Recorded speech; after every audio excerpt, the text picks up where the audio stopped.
Let's go! Cool kids step to the front. Cool kids. Too sweet sign for the click. Bitch, you don't work Gotta there. get the people what they want. Gotta get eradicate quick. Yeah, I'm up next on the prince. They ain't been the same ever since. Living pretty You're gonna well be on the single for the championship. rest of your I ain't life. giving no chance like this. Brock Lesnar on the beat. Look at the heat. Eat, sleep, Look at flex, the and heat. repeat. Whole new swag with a price on the tag. Coming live from the west to the east. Better recognize on the mouthpiece. Watch See the that. power level gotta increase. I get no bitches. I'm a hoe. Feeling like Gresh unleashed. Ladies and gentlemen, boys and girls, baby mamas, baby daddies, non-binary pals, and everybody in between, welcome back to the virtual Unleashed table, where you're the voice that does the most. Gresh brings you the Gresh Unleashed podcast, and joining me for the very, very first time is fellow content creator Ango. What's good with you, brother? What up, player? Thank you for having me. About damn time, by the way. About damn time. Hey man, like you not the like it's so many people I want to get on in these interviews because people be thinking I'm just going to try to keep it exclusive to wrestlers. Like, no, I want content creators, people who do what I do, or who just literally who got stuff they want to promote. Like, yo, I don't have 1 million listeners yet. All y'all gotta do is share it. But it's like, yo, I need to have everybody on here so I could just have this conversation, just vibe and let people know that I ain't, because people assume when I'm on Twitter, they be thinking I'm like, I don't know how they perceive me, but I'm like, yo, just tweet me. Just don't tweet me think pieces or nonsense, then we good. Yeah. That's why whenever me and you have like exchanges, it'd be so cordial because I'm like, I know his opinion isn't biased or anything. Yeah. I know he's not a stan, because I'm pretty sure I have a few stan accounts following me. And I'll be like, no comment. Yeah, fuck that. Can I swear on here? Yes. Yes. Cool. Everybody who asks these questions, they be like, can I swear? Like, hey, bro, it's Unleashed for a reason. Like, it for promotion purposes, I'll probably censor it from time to time, but in general, we swear on here. Like, I'm pretty sure the podcast before we recorded this, I probably have a few fucks on file. That's all I needed to hear, because fuck the stan accounts. Fuck that shit. That is the worst part of Twitter. I'm honestly telling you, like, that is the worst part of Twitter. It's so nasty to see that people, for no reason at all, maybe for a little bit of engagement or whatever it is, but I think that shit is killing wrestling. It's killing everything, honestly. It's not even just wrestling. It's regardless of the community. Game of Thrones, because I don't know if you watch. I know you watch Game of Thrones. Hell yeah. So they have stan accounts too, and I'll be like, oh, y'all here too? Like, dude, you know, it's pretty bad too when you log on to Twitter and you're involved in wrestling. You're like, oh, okay, like stan accounts, you kind of learn how to deal with it or whatever. But I think the worst, believe it or not, I always thought originally the worst was wrestling until I got into NBA Twitter. Ooh. That shit is just like, yeah, let me just scoot on out of here real quick. Make sure nobody knows. Let me go to golf Twitter right quick. Yeah, I can only imagine fucking their stan accounts too, bro. Right. No, because I'm pretty sure you probably saw it already. Triple H said some things about AEW. They beat their developmental system, and I was like, the amount of think pieces that we're probably going to get. Let me go to golf Twitter right quick, because I'm pretty sure they're going to talk about shit I don't care about. But at least it ain't AEW and WWE. Like, oh, Triple H is hurt. They got this new organization. I haven't seen too much, but it's called Live Golf. And this company, I don't know who it's backed by or what they're doing, but they're throwing out like crazy money. I don't watch golf, but they're throwing out crazy money for some of the top golfers, dude. Like, we're talking like $100-200 million. And now, sure enough, it's PGA Tour versus Live Golf. It's like the new AEW WWE thing. So yeah, golf Twitter. I'm good with that, dude. I ain't. Yeah. It's, pretty much put it this way: if you are into any type of sports, avoid. What Cody say? Avoid. Yeah. Avoid stands as much as possible. It's probably one that I probably had a conversation with that was cordial, but that's 1 out of 1,000. Just avoid them at all costs. Yeah. But for those who don't know or aren't familiar with your work, who is Ango? Yeah, man. It's always like hard to answer that, right? Because to me, I'm just a normal dude that like makes content. But yeah, I'm a content creator on YouTube and, you know, all these other platforms, social media. I pretty much just talk about wrestling, dude. I love it. I just talk about wrestling. I give my opinion. I try to be as non-biased as possible. I got some time in the game. I've been doing it since like 2008. Oh, sweet. Yeah, so I've been on the platform for a long ass time, different types of content, different types of channels, but now I can officially say like I'm a full-time wrestling analyst. I don't know. It sounds cool when you say it that way, but It's funny how you said 2008 because I yeah. remember because you started 2 years before me because I think I started doing vlogs and stuff. Yeah. You like I tell people for those who long-term listeners of me, they will never see that footage again. That footage will not see the light of day again. It's private. It's literally for me to see. Like if you saw when it happened, congratulations, you saw bullshit. Yeah. But it's like, and I didn't really start taking it serious until maybe 2016, 17. And that was because I was like, I think because I saw creators like Chris Smooth and Chris Denker, Yeah. who actually on the podcast. So it was like when I saw them, I was like, maybe I can take this shit serious. But then money at the time was like, ugh. But now that I have money and more and ways to make money, I'm like, okay, this might work. I'm still a part-time content creator Yeah. because bills For are sure. a thing. But the moment one of my YouTube videos blow up to the point where I could just say, you know what, fuck it, I'm about to go full time on YouTube. Hey, I'm going balls to the wall. But for now, I'm part time. But I like how you mentioned you're a full time wrestling analyst. What made you take that chance and just say, you know what, fuck it, I'm about to do it? Yeah. I think the fact that I've done it for so long, because honestly, like I've been on YouTube before monetization was a thing. And then I've been on YouTube when monetization was a thing. And then I kind of just seen like as time went on, dude, honestly, and this might sound crazy to most people, but I saw as time went on, like it still never hit its ceiling. Like everybody talks about streaming and YouTube. Oh, it's so big, it's so saturated. I feel like we're not even a quarter of the way there. I think that like this is still an untapped market. And I remember 1 year, it was like 2018, 2019, I paid for an office downtown and I was chilling, bro. Like it was sick. I also make music. I do other stuff. I just kind of wanted my own little office, get work done, hang out, bullshit, watch pay-per-views with friends, pizza parties, whatever. And I remember I was just doing like YouTube part-time. And that was kind of like my first taste of like, okay, I'm taking it serious now. Right. And then I remember, dude, like looking back, it was probably the dumbest mistake I ever made because I was still working a job 60, 70 hours a week. So next thing you know, like I'm in my office, yeah, and I'm making content, but I'm not really like, I'm not doing everything I should be doing. Like I'm half-assing it. And I went to All Out last year. And keep in mind, maybe for 3 weeks, I started making content again because there was like a little bit of a down period for several months with COVID and everything. I was just like not mentally there. I go to All Out, dude. I'm sitting in the suite. I'm chilling there talking. Some people recognize me from my old content. I got on that plane. I came back. I wrote my resignation letter. I said the fact that I feel like I'm starting from ground zero because I haven't been uploading consistently for months. But I feel like I know I can do this. And I have to test myself because my biggest regret was not taking it serious back in 2019 when I had that office. And that should have been the time where I said, screw it, I should quit, take that risk. I got the tools and resources. I didn't do that. So when I was on that plane, I said, I know exactly what I'm going to do. I got home, literally no doubts in my mind. I said, if I fail, at least I can say when I'm 70 years old, I genuinely tried doing the things I loved. And that was the motivation there.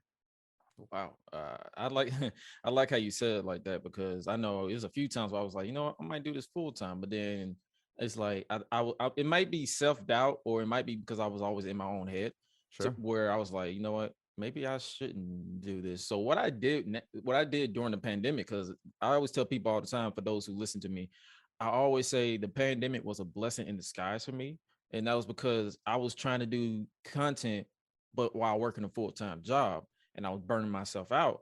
And I was like, I'm passionate about doing wrestling gamings or wrestling news with the not really news, but like giving my opinion on what I see and what I don't, because that's the purpose of this podcast. Because if you actually listen to our regular episodes, we mention news, but we don't really like digest the news. We'd be like, oh, okay, that sounds interesting. Like, you won't see us talk about, oh, this person has this amount of time left on their wrestling contract. I leave that to people like you and people like Solid Monster, or people like who else I listen to that is deadlocked, even though they're really more so goofy than anything. But they had I'm like, we're just here, I always say Gresh Unleashed is more so a mixture of deadlock with the BS sometimes that becomes a meme, and genuine wrestling fans that actually, or sports fans, because we try to cover UFC as well, and we obviously talk about House of the Dragon. So it's like I always look at it like this. I'm like, our main thing is we love wrestling, but this is also my show, so I'm going to talk about what I talk about, but at the same time, I'm not going to divulge to people who wants to talk about wrestling. So that's what I'm saying.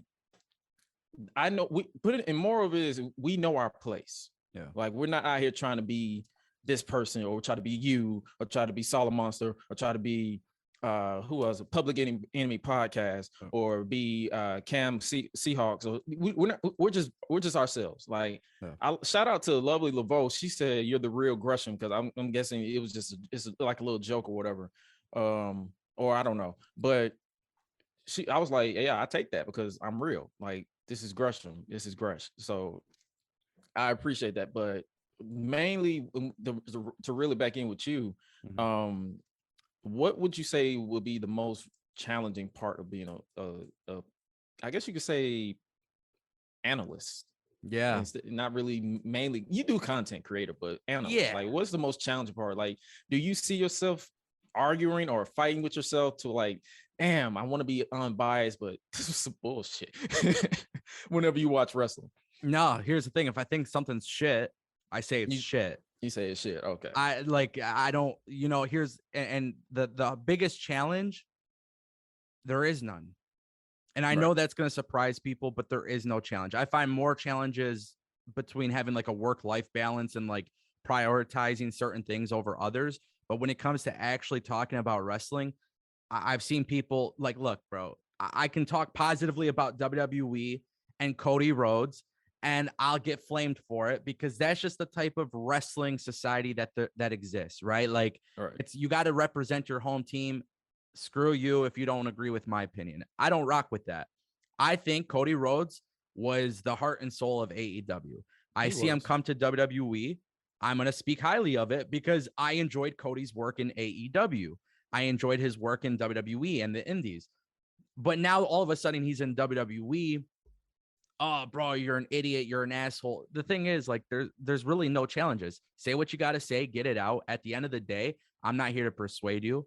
I'm not here to change your mind. I'm just telling you my opinions, no different than Stephen A. Smith and all of these other guys, So the reason why it's not challenging is because I don't take it to heart.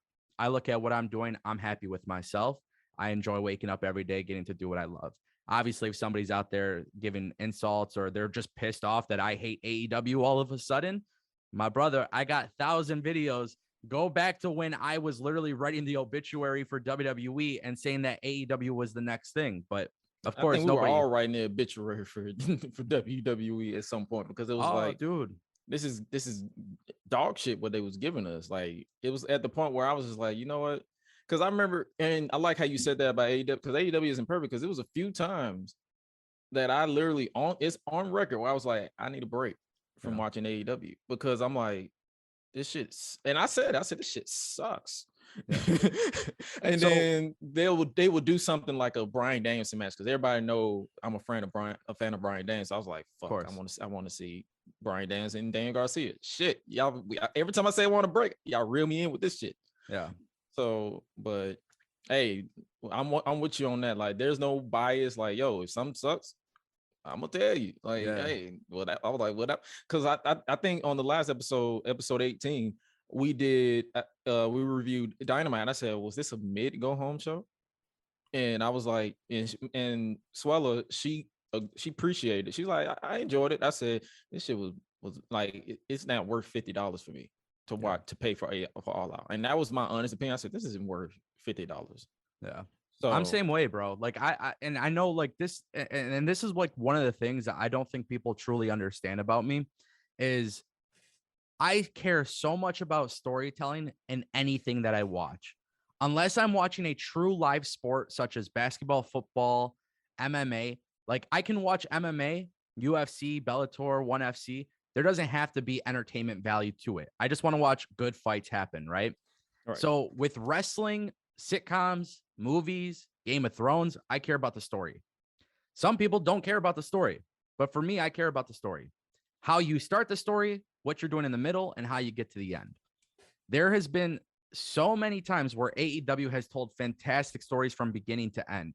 And then what happens is immediately right after, it's like they don't know what the fuck they're doing. And I used to say this in the past. I said, this is going to be a problem for AEW if this continues, because they have really good storytelling, but you cannot be inconsistent with your storytelling. You cannot have one good story for Hangman Page and then just follow that up with a whole bunch of bad stories for Hangman Page, because it's going to make people lose interest in Hangman Page. Right. And I think looking back, and it's so funny because I remember the pandemic. I hated wrestling during the pandemic. It just wasn't for me. I went back and watched it, and I was like, wow, WWE and AEW, that was their best stuff from 2020 to 2021. That was their best stuff during the pandemic because they were so focused on stories. They weren't focused on crowd reactions. They were able to get away with storytelling. So I think Roman Reigns and Jey Uso, prime 100%, dude. Look at how the bloodline is now. Like that stuff matters. And I was calling this stuff out with AEW in the past, bro. So of course, somebody who cares about storytelling, and I'm looking at a pay-per-view that's $50. I'm like, so what are the stories? Like, oh, Jack Perry versus Christian, great story. Ricky Starks versus Powerhouse Hobbs, two guys where I feel like they absolutely cannot lose. Yeah, like that's gonna be great. But like, why are we making these booking decisions? And why am I gonna spend $50 for two good matches? Because I don't care about anything else. There's nothing else on that card that intrigues me. Like we did our preview and predictions, and we do our speed round preview and predictions. But when I was sitting there I actually sat down and looked at the card. It's like 14 matches. I said, why the fuck is there 14 matches? and you got NXT right before that too. And NXT, but the thing with NXT is 5 or 6 matches. And I'm like, I've seen the build for all of them, and I actually enjoyed it. Yeah, me personally. So I was like, okay. But when I looked at it, I was like, okay, I enjoyed the build to Ricky and Powerhouse. I enjoyed the build to what was the other match that you just mentioned? Christian and Jungle Boy, because it was like it felt like Christian was just in turtleneck and just going crazy. But then everything else, I'm like, okay, Jade Cargill and Athena, yeah, they had a decent build, but it's like, is it warrant a pay-per-view match? Yeah. You have this, and then you have the Thunder Rosa situation with the title, and I'm like, God, I'm tired of interim titles. Yeah. Oh, I hate that shit in MMA, dude. I hate that shit in wrestling. There was a rumor that WWE was gonna do it because USA Network asked for it or whatever. I'm like, bro, I'm glad please. they said fuck no. Yeah, fuck that, dude. Because and the sad thing is, I'm a really, really big fan of that roster in AEW. I don't think a lot of people understand. Like, I've talked to several of them. I've gone to several AEW pay-per-views. I've linked up with several of them before. They have a very good roster. And I genuinely think like they just deserve better. That's it. They deserve better. And because I've seen signs of greatness in AEW, I'm not talking signs of good storytelling.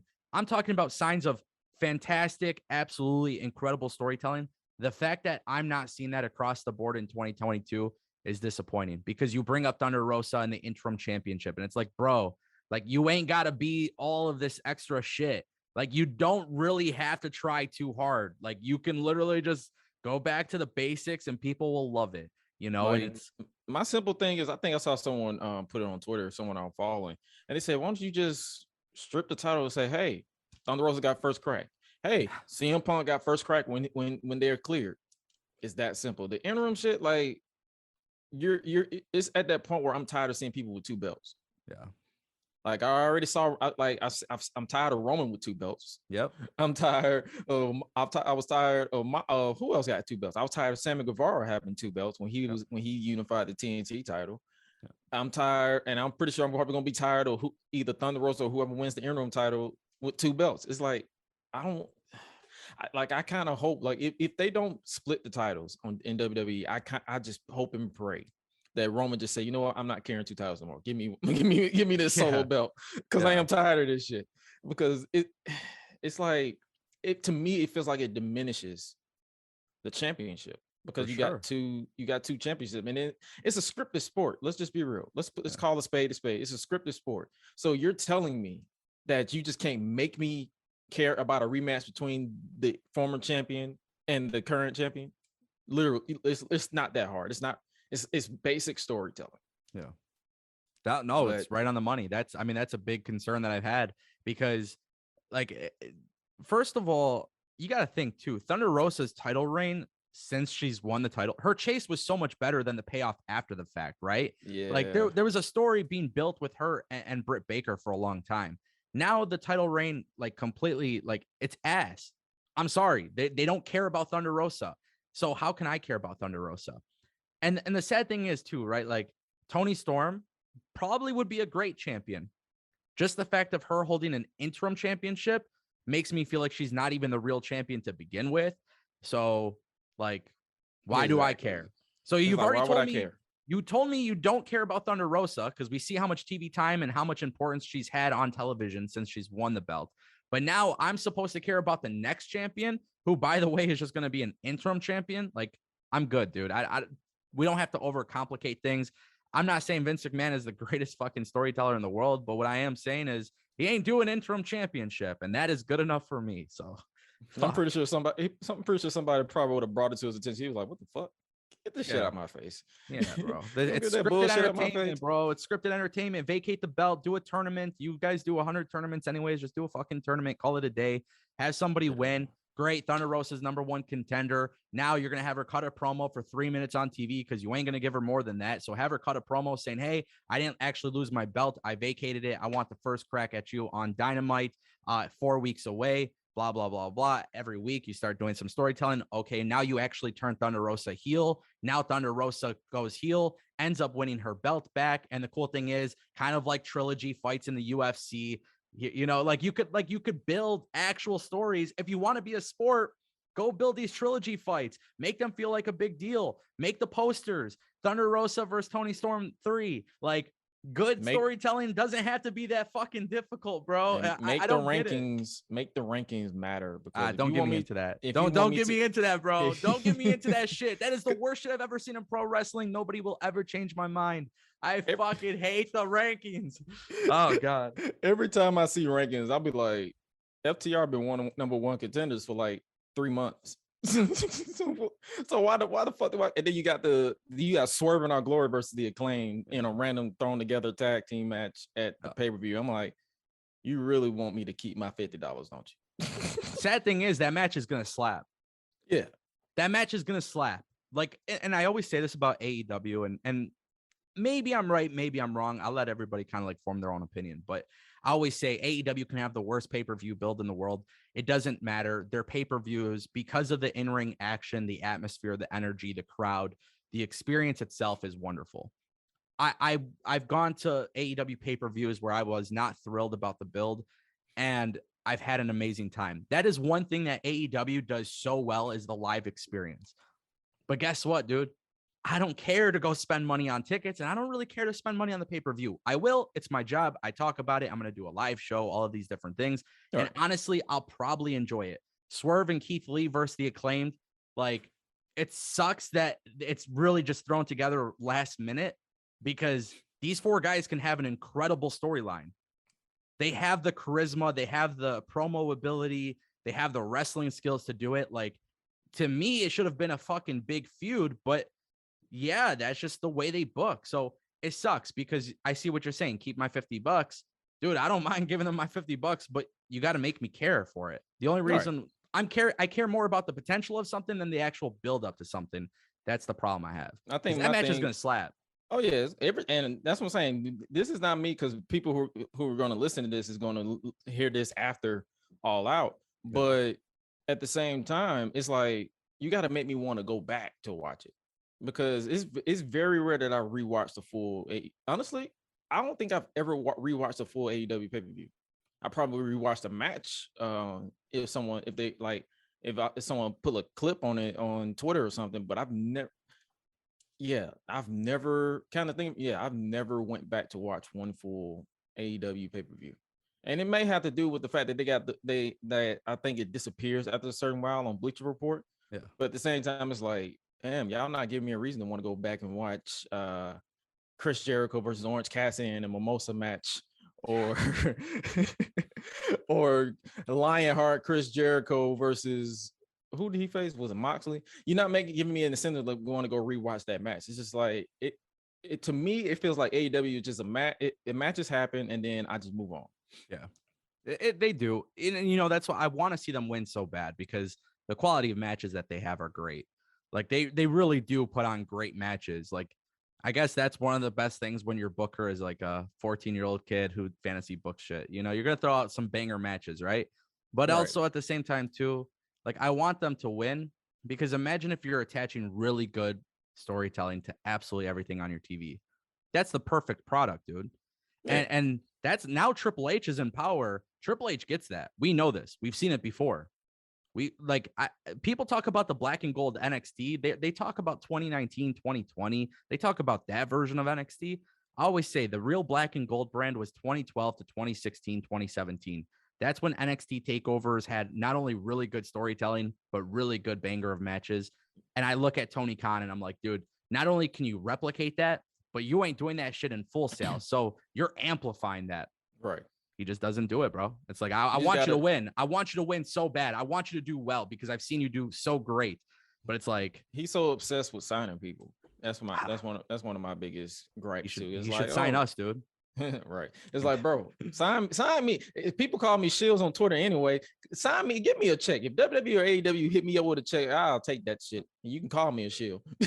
I'm getting paid for it. That whole thing is just social media talk, bro. I know. It goes back to the Stan accounts, and I love laughing at people because I'm like, shit, you telling me if WWE don't throw a contract at your face, you'll be like, yeah, I'm gonna be loyal to my Twitter followers and not take this check. Bro, it's a job. It's a job. It's how you support your family, how you support wife, kids, anything. I don't know. Like, to me, dude, I that's where I hate social media. I do see myself kind of backing away from social media from time to time. Oh yeah, I have to do a mental reset because Twitter isn't real. Yeah, bro, it's those fucking Stan accounts. Dead ass, dude. Think about it. I never get called a shill from somebody that's named, fucking Tim Smith. I get called a shill from AEW fan Europe 5544325, and like, all right, dude. Like, with they be AEW Elite 2025 and then have a Roman Reigns thumbnail. I mean, Abby. And I'd be like, bro, you only got the balls to have your own picture on it. Like, I understand some people who don't want to have their pictures out there because I know some accounts have like their logos or something. That's understandable. But it's like, bro, you're talking shit to me behind a Twitter account. Yeah. It's like, bro, if you see me in the streets, you're gonna be like, hey, can I take a picture? Yeah. Hey, the thing is, though, you got to remember, it's not just AEW that has these Stan accounts. Because I don't know if you've seen fucking WWE Stan accounts. Oh, I've been blocked by a few of them. Ah, bro. See, I'm not the type of person that obsessed with being blocked by people because I've been blocked by wrestlers too. I'd be like, oh, well, that sucks, and I move on. Dude, I love getting blocked. Like, because I'm not a dick. You know how some people like they'll just screenshot it like success. I blocked them after bullying them. Yeah. Okay, you want a cookie? Yeah. I never understood the whole thing of getting blocked because for me personally, I don't like the one thing I don't do is I don't talk shit personally about wrestlers. Right. I might say, hey, it was a bad promo. I might say, hey, I didn't really care for this match, but I'm never a dick. That's one thing. I'll never be a dick about like the wrestlers and shit. Because at the end of the day, it's scripted entertainment. I try to focus on booking, storylines, sometimes match quality. I don't even focus too much on match quality. Hey, it was a good match. It was okay. It was whatever. But sometimes I'll get blocked from wrestlers and I'm just like, damn, bro, I actually respected you. Now it's like, why did you block me, dude? What did I do? Did you block me? But then I don't care. I move on. Yeah, you'll think about it for a second. I'm not going to say that like I don't care. I'll be sitting. I'm like, well, damn, because I forgot what wrestler. I think it was a situation with ACH from NXT, and I was at the time I was like, I don't think you should do this, that, third, handle it on social media. But then I kind of experienced something similar to him at my old job. So I was like, well, damn, maybe I shouldn't have been so quick to jump the gun. But it's a few wrestlers from that situation that blocked me because of that. And I was like, well, and so I think when that happened, I kind of got that motion or that memo where I'm like, 9 out of 10, if someone blocked me, I probably deserved it. Yeah. So I don't obsess over it. Like, you don't see me, you don't have my Twitter banner of someone blocked me, because some people actually have their Twitter banner of someone like Matt Riddle or Chris Jericho blocked them. They'll have their Twitter banner, that person, you can't see this person's tweet because they blocked you. I'm like, wow. And that reels back to fuck you, stand accounts. Yeah, fuck all you stand accounts. Dude, it's crazy you mentioned the blocking thing, because the one thing, like, I just recently did it with Baron Corbin. He's blocked me forever, but like, he's literally blocked me before he even became a name in WWE. I never interacted with Baron Corbin. A lot of people don't actually know this. He's one of my favorite wrestlers in WWE. There's a lot of stuff I enjoy about his work. I feel like with character work and stuff and wrestling. Right. But it's so funny because I remember I got blocked by him, and I was promoting my stream, my final stream on Twitch, and I was like, yeah, I'm gonna just throw this image up and just see what happens. No response. I think I got like 2 likes on the Twitter. Like, bro, nobody fucking cares if I got blocked by a wrestler, you know? But the one thing is, we talk about wrestlers we block. We never talk about the wrestlers that show love for what we do. And that's like one thing that, like, I know maybe some people watch YouTube and they don't realize it, but these wrestlers, these promoters, the staff of these companies, they watch what we do. They listen to what we do. Maybe they agree, maybe they don't. I've had people reach out to me and just being like, hey man, like, somebody sent me this video. Like, I really appreciate the kind words, or I appreciate the criticisms. Like, you know, it's these fucking stand accounts that ruin everything, Gresh. They ruin every fucking thing on the internet, dude. They'll take a snippet of our criticism and be like, oh, they're talking shit about Sasha Banks, or they're talking shit about Naomi. They're talking shit about who else is like, who got stands? They're talking shit about Liv Morgan. And I'm like, no, if you continue with the literally the clip that you cut off, if you continue with, I said that was my criticism, but then I gave her praise. Yeah. So it's like you're trying to, quote unquote, control the narrative, but I don't care about all that. Fuck that shit too. Oh yeah. Strowman. We about to get the Strowman Express again. Choo, choo, choo. I put that video out because it's funny how, because that was around the time where I was just trying to figure out what I was going to do content wise with wrestling, because I was pretty much, because that was around the time 2K20 hit. Yeah. WWE 2K20, and that was just dog shit. Yeah. So I was trying to figure out what I was doing content, and I was reviewing Raw, and I think I did that video. It was one episode of Raw. It was in the Thunderdome, and then there was when they added the effect to Braun Strowman's little running around the ring. They said, and then I said, you know what? It took me back to when The Rock did the so what I did was I mimicked him, and I just put The Rock. So people was expecting the Strowman like a train thing, but I just said, yeah, Strowman about to hit that. And that became a whole meme. So when I brought it back, they was like, damn, I forgot all about this video. Like, I was like, hey, I had to go in the vault for this, because it was like people assume that I hate Braun Strowman. Yeah. Or any of these wrestlers. No, I'm just joking. Like, it's Twitter. Yeah. I joke about 99% of wrestling. You'll probably get me saying something sucks for like 20 minutes, but then the 90% of it is literally me just saying, well, I'm going to make a joke about Strowman and the Strowman Express, or I'm going to make a joke about, or I put the ether beat behind Seth Rollins and Riddle's promo, and I'm like, this just jokes. Like, laugh or keep it pushing. Yeah, like if you don't see it, if you don't find it funny, just keep it pushing. Yeah, life is too serious, bro, not to laugh sometimes. Like, it's okay to fucking laugh, bro. That's one thing I learned about being a content creator. Like, when I went full time, I was like, you just got to enjoy life a little bit. And I started realizing, because I would take things serious, you know, especially on social media. I'd be like very serious and whatever. It's like, I try not to push out memes, this and that. Dude, half of my social media consumption at this point is just watching memes. I just want to laugh, dude. Even if it's not funny, I'm gonna laugh. Why? Because I want to laugh. I'm gonna laugh at the audacity. Yeah, bro. Fucking, you know how many times I've seen random ass memes with Braun Strowman, by the way? I probably seen the one that you're talking about, the one that you posted. Honestly, I feel like I've seen it before. You probably have. Like. Yeah, I feel like I did, and I feel like I remember laughing hard as fuck about it because that dude, that's what it should be. And sometimes it's not like on Twitter. You gotta think too. Like for you, it's funny. For 1,000 other people, it's funny. But for one person who just doesn't want to be happy, they're not gonna laugh. They're gonna be a hater. It's just kind of how social media works. Sometimes you can't pay attention to it. Then sometimes I turn being a hater into a joke. I say, you know what? I'm a professional hater. Because I remember when Kenny Omega was rumored to come back. I said, I'm gonna be a professional hater. I just want it to be somebody else, so the time I could just blow up. Yeah. And it was a joke, obviously, because I put the laughing villain. I did that on purpose, and people, they just laugh because they I'm like, bro, I know it's a rumor, and I know it's all but confirmed at this point. Like he's coming back, and he came back, but it's like, bro, just laugh.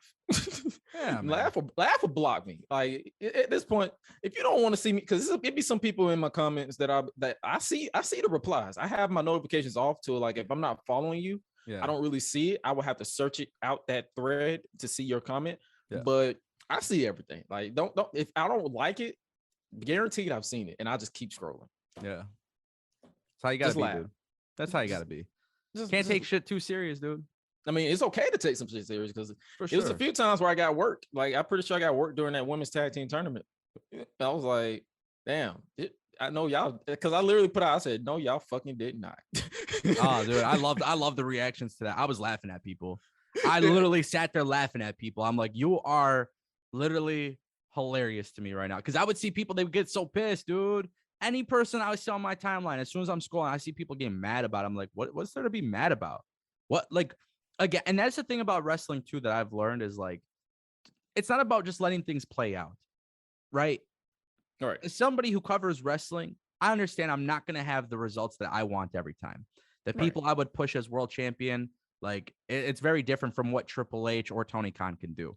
But I see people complaining about it, and I see everybody getting worked up and all heated and shit. I'm just laughing. I'm like, I'm glad you're mad. I'm so glad you're mad right now, because you're going to get the payoff that you want eventually, and that moment will come. And then you'll actually experience true happiness, because you realize, like, it was all part of the plan. You know what I mean, dude? I'm telling you. The beauty behind me with that, when I put that out, is the very next day. It's some people who were probably talking about it, like, still today.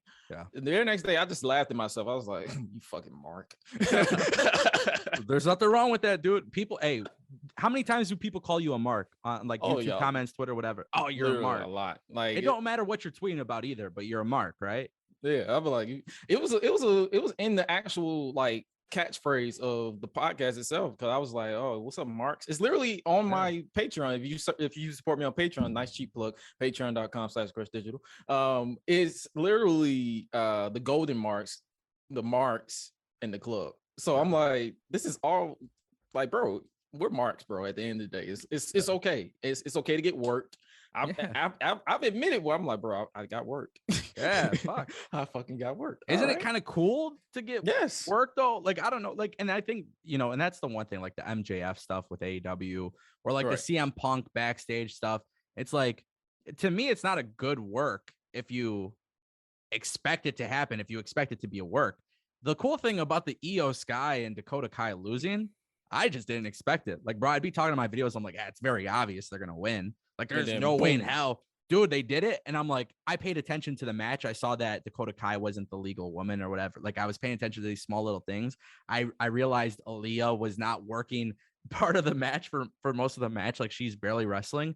I was like, yo, there's more to this. I can't believe that they're doing this to me, because they don't do this to me. Under Vince McMahon, it just kind of happens. Like, all right, here's what you expected. Here you go. Like, Triple H is like, fuck you, dude. Like, I'm not gonna satisfy you right now, dude. You gotta wait. You gotta wait. There's more to this story, because I kind of looked at it. I was like, I'm pretty sure they're not going to be on Clash at the Castle. I mean, if they are, I'll be shocked. But because I know SmackDown was already taped the day before, so I was like, okay, cool.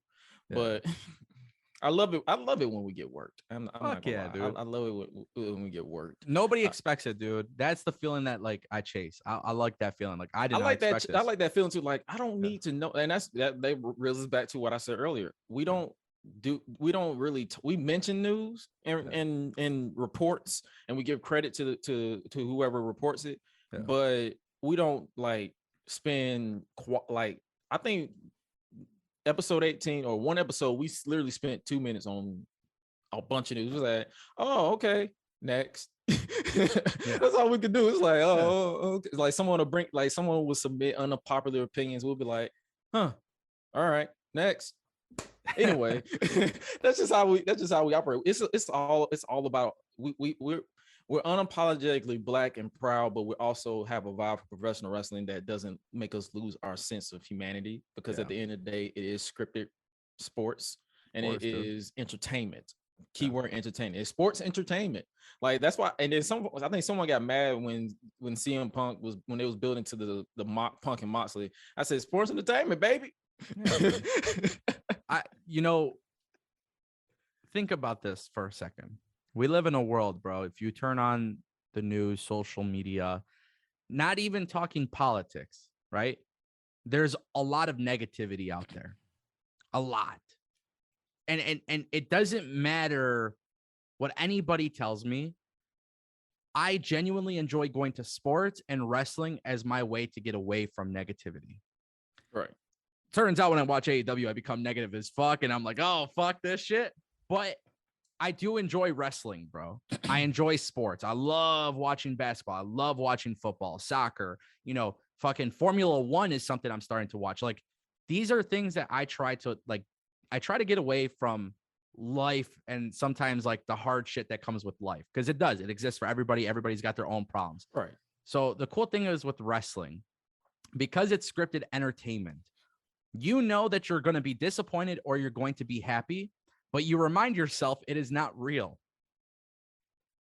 In the sense, like, okay, Roman Reigns loses his belt. Yeah, the fan of me, the analyst version of me is going to be, oh, well, man, he should have gave it to this person instead. I'll be a little bit bummed by it.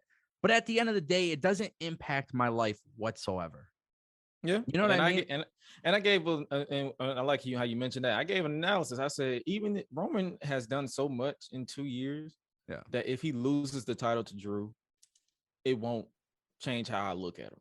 Exactly. He's still the head of the table. They built him up perfectly after years of bad booking, because we all know, like, you could just look at him and you can tell that he was meant to be a narcissistic, sociopathic asshole that believes his own hype. That's perfect. Yeah. Not trying to, believe that. Yeah, babe. I don't know what he was trying to be. He was just trying to be something, but I wasn't feeling it. So it's like, if Roman loses the title, like, if people are going to be pissed. But you have my co-host who's a super Roman Reigns fan. She's a super fan. And she's even saying, if he loses it, they won't be able to touch that ring. Yeah. That's how she feels. She's like, I'm okay if he loses it to Drew. Yeah. And me personally, I know a lot of people are not really a fan of this. I would run, like, if they just split the titles, I would keep the Universal title on Roman and run it back with Jay.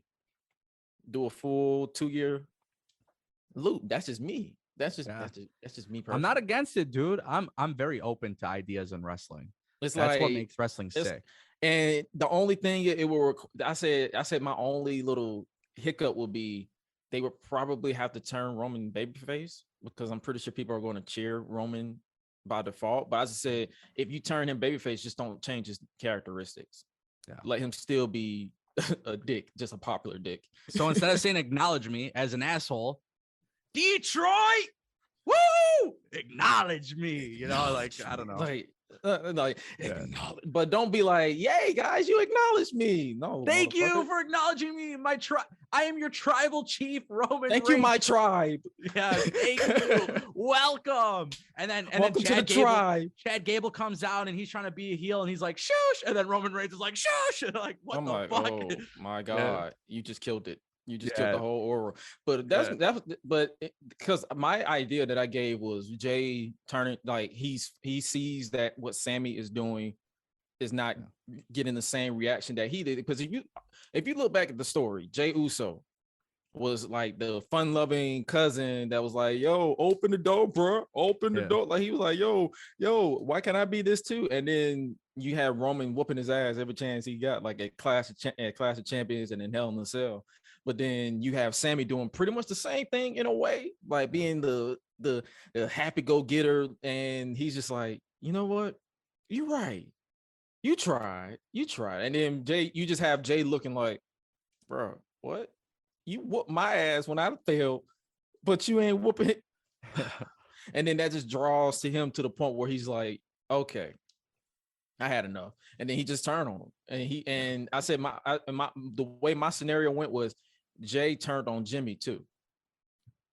And it's just, he's like the rogue cousin. I love it because you got to think, bro, families got their own issues in real life. I was the older cousin that was whooping all my little cousin's ass. People literally say like, they're like, you know, especially with the bloodline, oh, they're family. It's going to be so weird when they split up. Dog, really. Families got their own issues. Have Jay Uso come back together. Yeah, for sure. Family has some issues. Hey, you know, here's the thing, man. Jimmy and Jey Uso are talented as hell, but we've known them and we've seen their evolution as the Usos forever. The bloodline was the first time where I looked at both of them individually and said, man, both of these guys could be single stars. They could. Like, they have the ability to do it. They can connect with the audience. I know a lot of times people talk about Montez Ford and Angelo Dawkins. I think both of those guys could be single stars. That's how I feel about the Usos. I didn't start feeling that way about the Usos until the bloodline came around.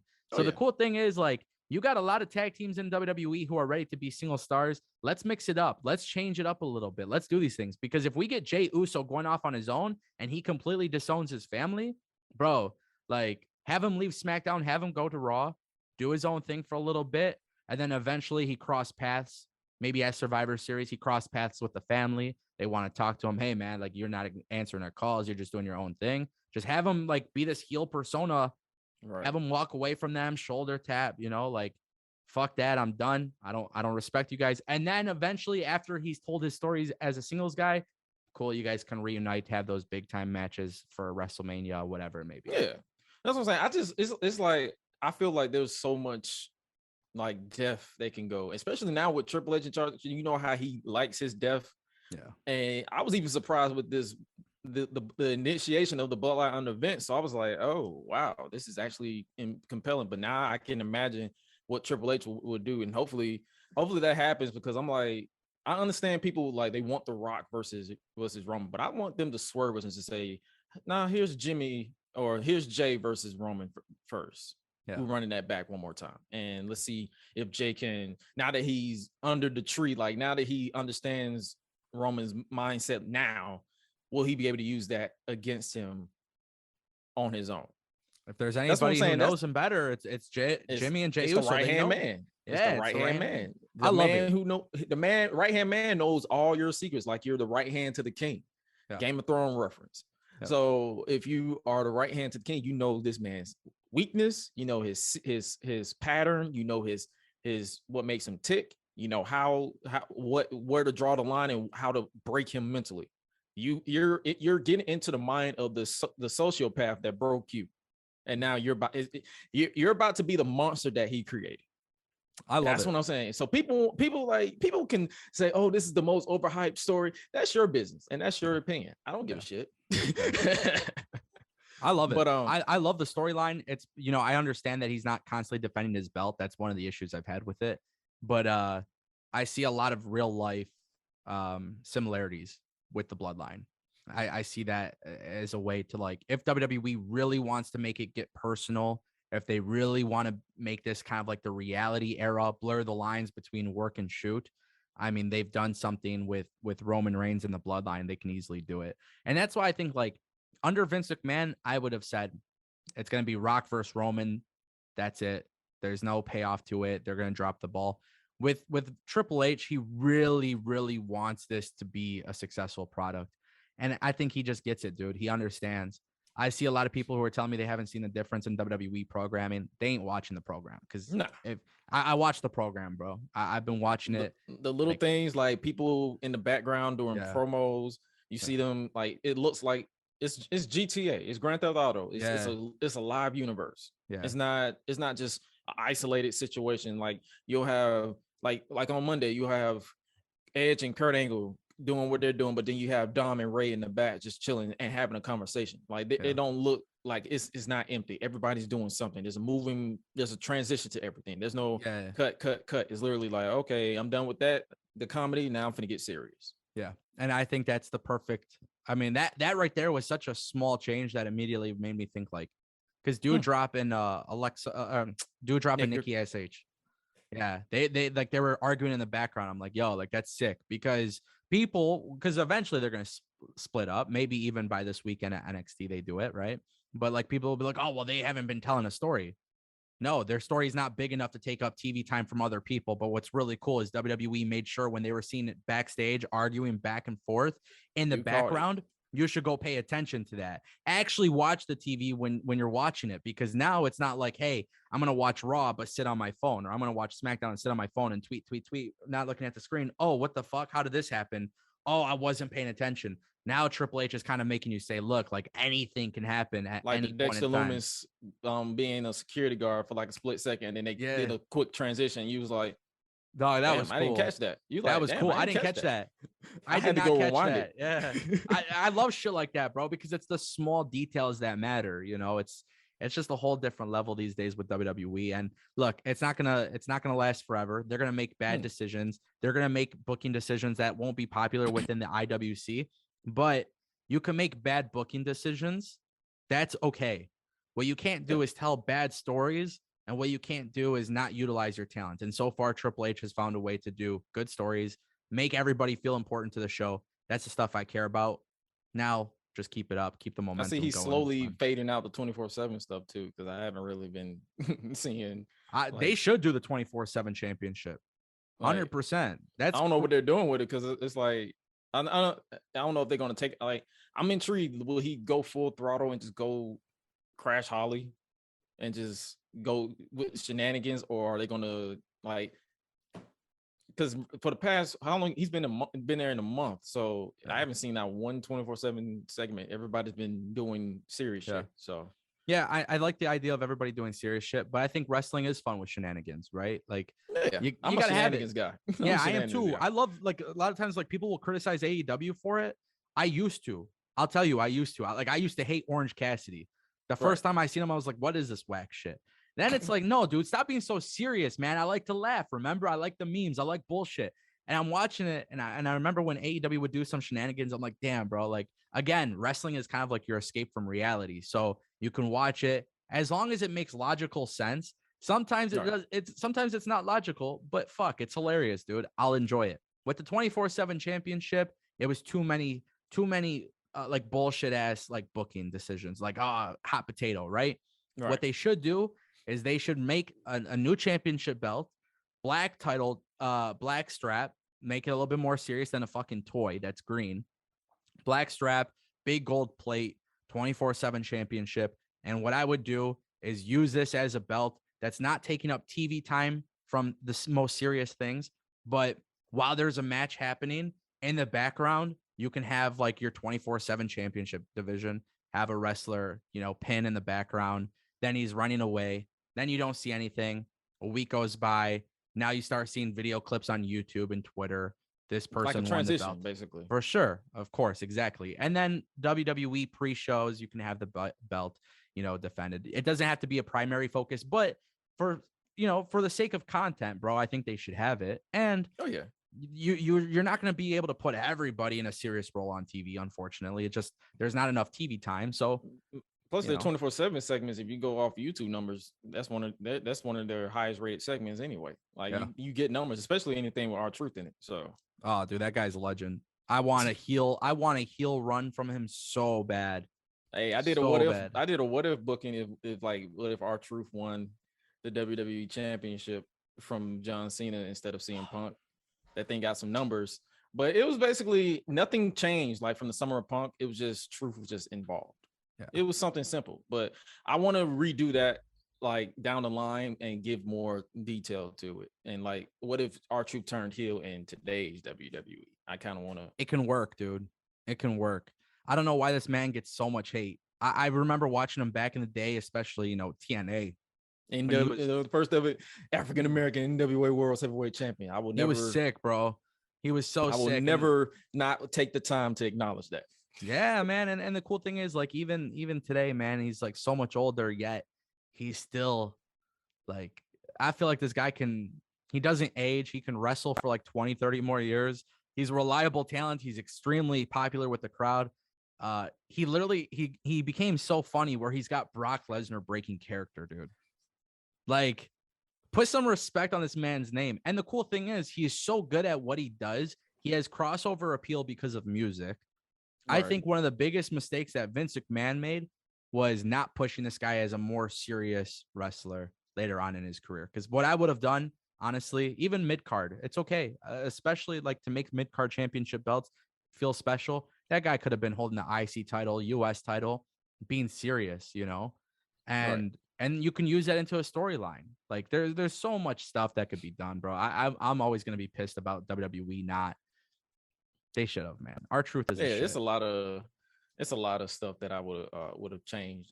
And then, but at the same time, that's the beauty behind it, is because you can't change it, but you can also you can wish, because there's a lot of stuff I would change in the past that I've seen, because I've been watching wrestling probably longer than I probably than I should have. So yeah, that's what I'm saying. I've seen Attitude Era, I've seen Ruthless Aggression Era, I've seen New Era, and the Reality Era. I've seen pretty much everything. Like it'd be so much stuff that I've seen that until someone put a clip on Twitter, I'd be like, oh yeah, that shit did happen. Because it'd be so much that I've seen, and I probably black it out because I'd be like, because like 2009 and 2010 are those periods where I'd be like, oh yeah, that did happen. Yeah. Or I watched TNA from 2010. I'd be like, oh yeah, it was the Hogan era, wasn't it? But this was always a good conversation with you. But before we wrap up today's podcast, we got a speed round Q&A that I always do for these interviews.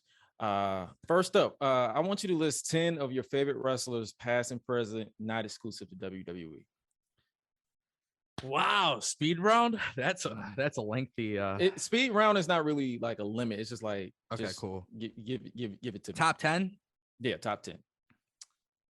Great. So John Cena's on the list.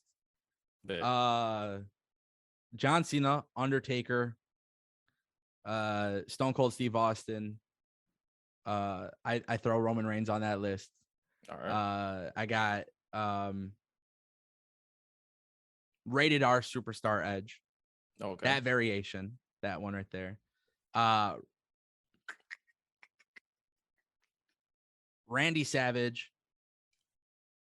Rob Van Dam. Who else? Yeah,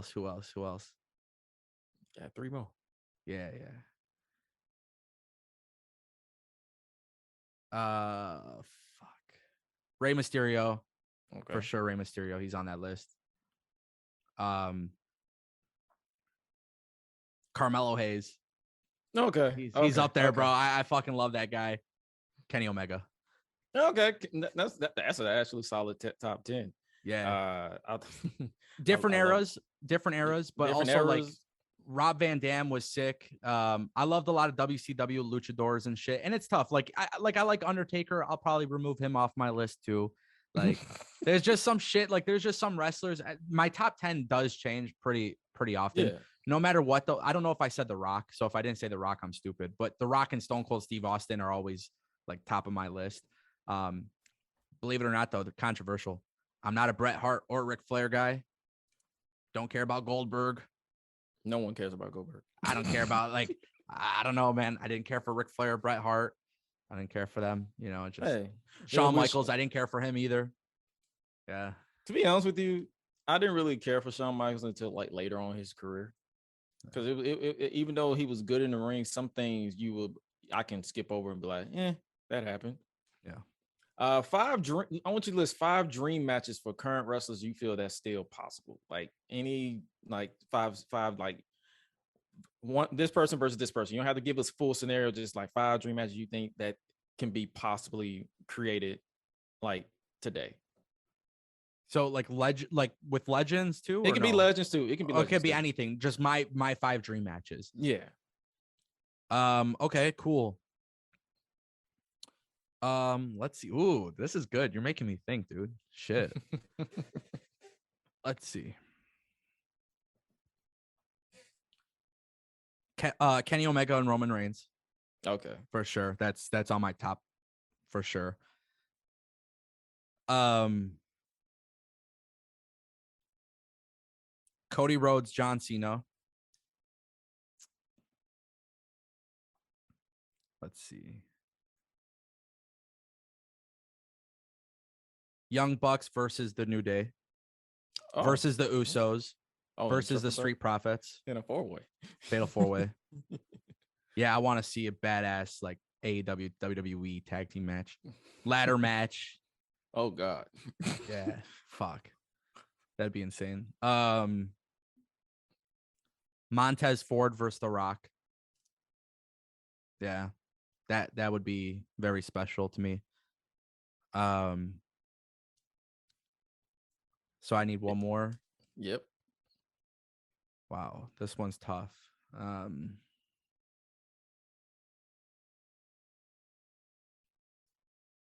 Honestly,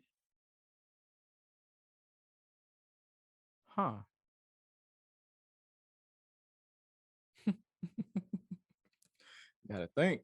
Yeah, I gotta think. Anybody from Europe? No. I'm trying to think. This one's tough.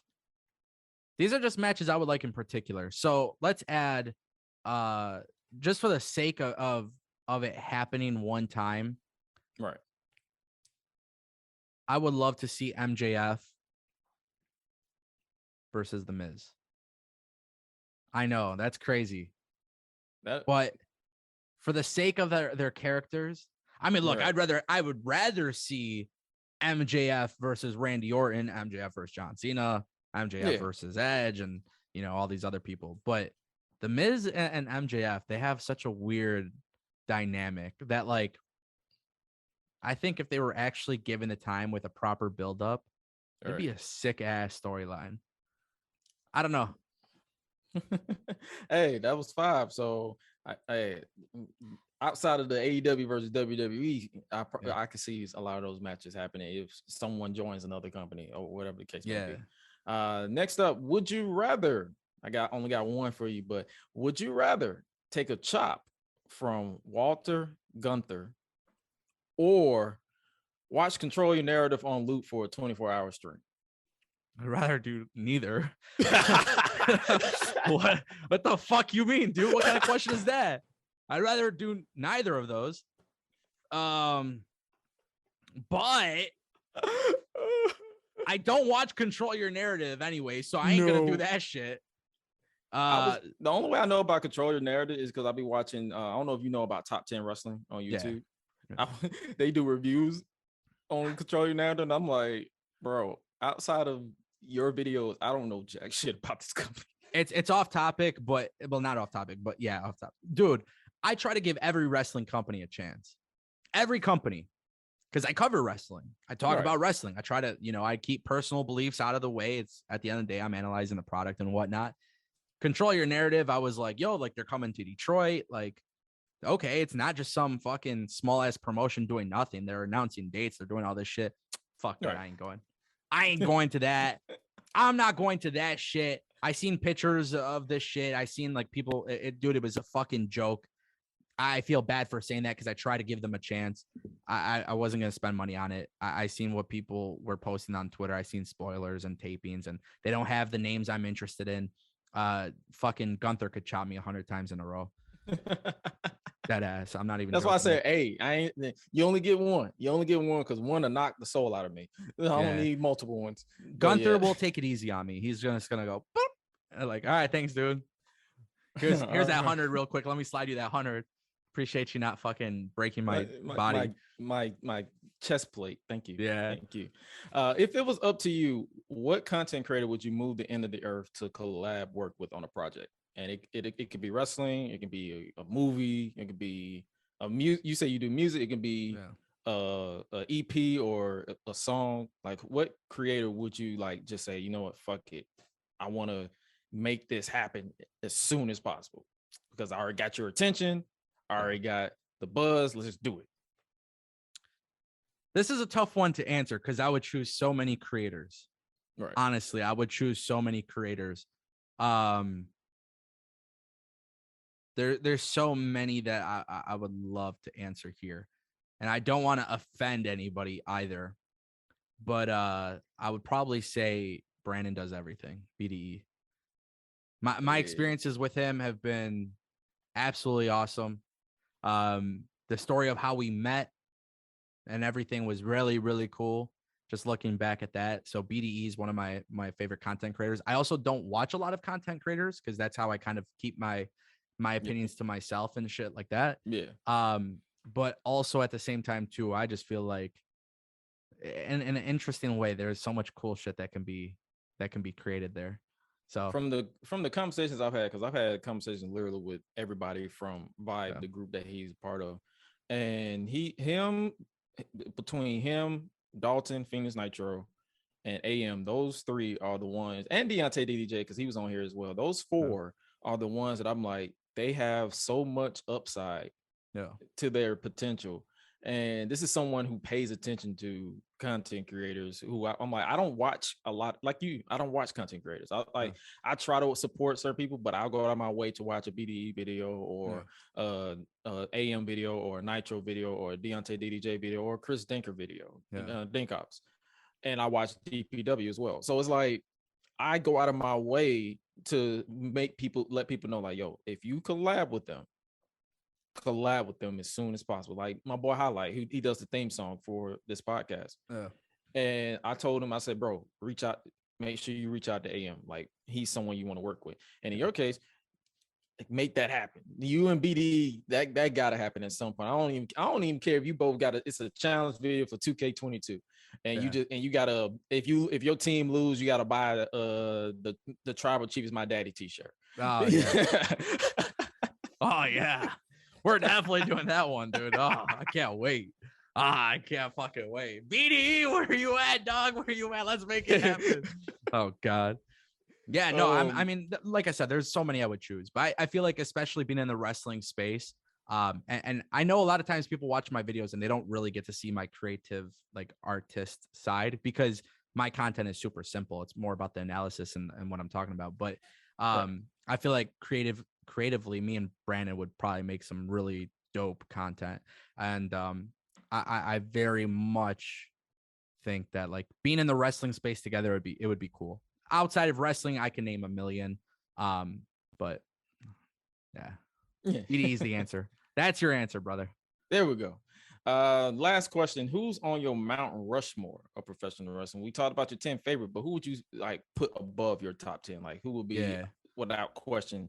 And I guess what's the Mount Rushmore number? Is it 5? Yeah, I believe. Yes, 4 or 5. It's like 4 or 5.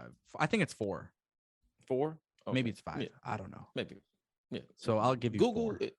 Okay, give me 4. I'll give you 3. I'll give you 2. Actually, no, I'll just give you 1. All right. Well, looking back on my list too, back to my top 10. Let's remove Undertaker and put Daniel Bryan. Okay. The fact I didn't put him on there is fucking ridiculous. Fucking stupid. My Mount Rushmore: The Rock, Stone Cold.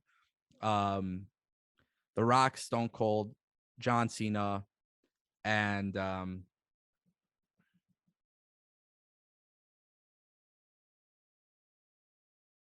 don't think too hard. Fuck, my brain hurts, dude. My fucking brain cells are like The Rock, Stone Cold, John Cena. And honestly,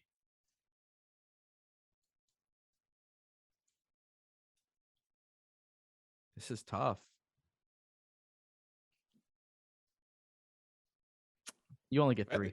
The fact that you got those 3, that's actually pretty impressive. So I don't know. I mean, like, it's hard because I like going back as a kid. I didn't care for Shawn Michaels and Ric Flair. I didn't care for Bret Hart.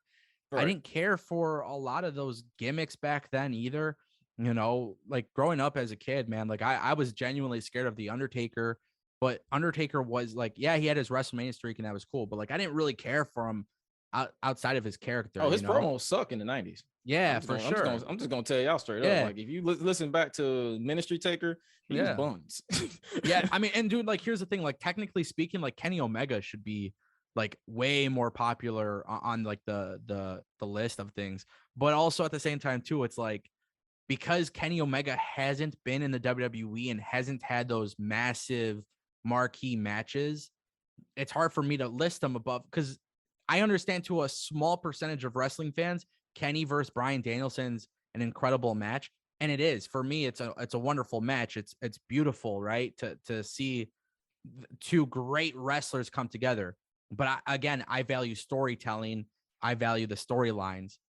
You kind of got to give me some of that. So it's like, technically I could put Kenny Omega and not feel bad for putting him on my Mount Rushmore. I love Kenny Omega. I think his work is incredible. I love the Young Bucks. I think their work is incredible. Are they in my Mount Rushmore? Not yet. There's still time. But for sure, I would say John Cena, The Rock, Stone Cold. I think like you can even argue Triple H in a certain way. Certain times, yeah. Certain times, you know, I think Brock Lesnar as well. You know, like Kurt Angle, Chris Jericho. I definitely can see, like, I can definitely see them being on the list. But truth be told, I don't feel comfortable putting them on my list. I feel like I would need a lot more time to think about it. But for sure, Rock, Stone Cold, and John Cena for sure, top three. And that's the beauty behind Mount Rushmores of anything. Yeah, it's always changing, it's always evolving. You're never going to have just an undisputed, this person's on my Mount Rushmore, because I'm pretty sure at some point some people put Hulk Hogan on their Mount Rushmore, but when you got some people like me who kind of can't really separate the person from the character, and I just be like, fuck Hulk Hogan. That's just me. Oh, dude, 100%. I mean, you can't deny what he fucking did in wrestling. You can't deny what Chris Benoit did in wrestling. You can't deny some of these things, but you have to, you can't separate the two at some point. Some things are bigger than wrestling. Right. I try telling people that all the time. Sometimes things are just bigger than wrestling. Also, fucking Hulk Hogan went to TNA, so fuck that. He fucking ruined TNA. So you're not even on my fucking list regardless. The only good thing about Hogan era of TNA is we got a short-lived heel turn of Jeff Hardy. And that was because I was a personal fan favorite of the heel Jeff Hardy. Oh, and by the way, Jeff Hardy, another person that could have been on my top 10 list. He could have been fucking Mount Rushmore. He was part of one of my favorite tag teams as a kid growing up, but the dude fucks up all the time. So it's like, it's hard to support you when it comes to the real life shit. You know, it's just, again, like, I'm not trying to be a dickhead, but like, there's just certain things I can't excuse, right? Hulk Hogan can't excuse that. Jeff Hardy can't excuse that. Chris Benoit can't excuse that. I mean, unfortunately, like, no, it sucks. There's no, that's why every time I see Benoit trending, I as the conversation. Yep, nope, not doing that. Not doing this discourse today. Nope. Yeah. I'm going to make me a bologna sandwich. Nope. Yeah, dude. I'm with it. Trust me. You gotta, like, I understand people saying, hey, you should try to separate the two, but sometimes it's just bigger than wrestling. I'm not trying to separate the two. I'm not. Like, bro, you literally changed my whole view of wrestling for a long ass time. Yeah. So it's like, no, I'm good on that. Y'all can do whatever y'all want. I'm not trying. We're not here to try to convince you to change your opinions on people. But it's just like, at the same time, y'all can do whatever the fuck y'all want. But I know at the end of the day, it's fuck Benoit, fuck Hogan. Yeah, dude. And that's why, like, look, there's no denying their skills and their accomplishments. Just like for me, as somebody who was not a fan of Bret Hart, Shawn Michaels, like Ric Flair, there's no denying that they were fucking one of the very best. I just personally didn't care for that. I always liked watching, like, to me, I always cared about the guys who weren't always perceived as the top stars, because I want to see them get to the finish line. That's kind of where I always fit in. You know, it's like when Jeff Hardy versed Undertaker in the ladder match for the Undisputed Championship, right? Like, I loved Undertaker as Big Evil, Dead Man Walking, all this bullshit. But I really want to see Jeff Hardy win, because that would have been cool as hell. You know, so like, there's just I've always cared a little bit differently about, you know, I'm not always eye to eye with people on that stuff, but yeah, fucking, can I sit here and deny how good Shawn Michaels and Ric Flair and Bret Hart were? No, they were absolutely incredible. I felt like Owen Hart was the better of the two. You know, some people don't like that, but I just kind of always felt that way. That's just kind of the way I saw wrestling. So my Mount Rushmore is always going to fucking change, but I don't think you can take off The Rock, Stone Cold, or John Cena. Nah, I think behind wrestling too. It's subjective as hell. Like, at the end of the day, you're not going to have people agree. That's the beauty behind life in general. Everybody is not going to agree on everything. And if I had it my way, by the way, if I had it my way, Carmelo Hayes, MJF, I I'm very, very high on Carmelo Hayes. I think this guy he's going to He be got so much. him and Braun upside. Breaker are going to be the next Randy Orton and John Cena. Like they're going to be the top two guys. Hands down. But like I look at guys like that, MJF, Ricky Starks, Powerhouse Hobbs, Wardlow. I look at I look at that kid in NXT Diamond Mine, the Creed brothers. Like the I Creed look brothers, at these. yep. Oh my God, I look at these guys. I'm like, the future of wrestling looks bright. In my own perspective, the Mount Rushmore is definitely celebrating the past of wrestling, but I like to look to the future of wrestling. Right. Whereas back in the day, I didn't really care for the future of wrestling because companies really weren't getting us excited about the future. They're always pushing the old ass fucking wrestlers. I didn't like that. So now it's like, okay, cool. We got Braun Breaker. We got this person. We got Wardlow. We got MJF. We got, Sammy Guevara. We got a lot of talent. Darby Allin. I love seeing the future of wrestling. And I think that's also why it kind of goes back to where I lose my disconnect with AEW, because it's like you're pushing Moxley and CM Punk. Dude, I watched that shit fucking 7 years ago in WWE. Like, and it was okay then. Yeah, like I don't really care about it in 2022, but everybody has their own opinion. I don't knock it. But yeah, Mount Rushmore, fuck that shit, dude. Who gives a shit? Right. Beep, beep, beep. Beep, beep, beep, beep, beep. Yeah, you're gonna have to censor a lot of this, dude. Oh, no, they're all right. They're all right. But where can people find you on social media? Because I actually saw your announcement. I'm actually going to rewatch it again because right before we got on, I was in the middle of watching it, and I was like, I'll wait till we're done recording and I'll watch it back. But you want to tell people a little bit about your announcement? Yeah, so I made an announcement. So I signed obviously a deal with Twitch earlier this year to take my live review show exclusively to their platform. Amazon was great, man. Loved it. I chose because I'm coming up on my 1 year anniversary as a full-time content creator. I want to triple down on my content. So not just news videos. I want to create a plethora of short videos, live streams. I launched a new talk show called The Slam. My camera just died because it overheats. Fucking terrible. It's all right. But yeah, no, I'm just doing some really cool shit with casual wrestling talk. And I'm coming back home, bro. That's what the announcement is. I'm super excited about it. The channel is growing like crazy. It's doing very well. And I just want to make sure I'm committed to what I'm doing. And I love what I do. So time to have more fun, double down, and yeah. Hey, but where can people find you on social media? Me personally, I can't wait to see what you do because like I said, I don't listen to a lot of creators because sometimes we either say the same shit or I just like you're over the top. Like you got you probably got a lot of people who know who a JD from NY is. I think last night I actually sat down to probably watch one of his videos and I was like, oh, okay, this still isn't for me, so I'm going to move on. Yeah, I mean, look, man, everybody's going to have their own style. Honestly, I think everybody's going to have their own style. And I think, and I'll mention with JD, I've had nothing but cool experiences with the dude. We've met up, in different events and stuff like that. And everybody's going to have their own style. Everybody's going to like their own thing. I think the most important thing when it comes to wrestling or Twitter or YouTube or any of this stuff really is just like, have your own style, enjoy what you enjoy. That's it. I don't watch content creators mainly because I like to focus on my own content. I like to come up with my own feelings and my own opinions. I don't like to have outside influence. So me personally, I choose not to watch other people.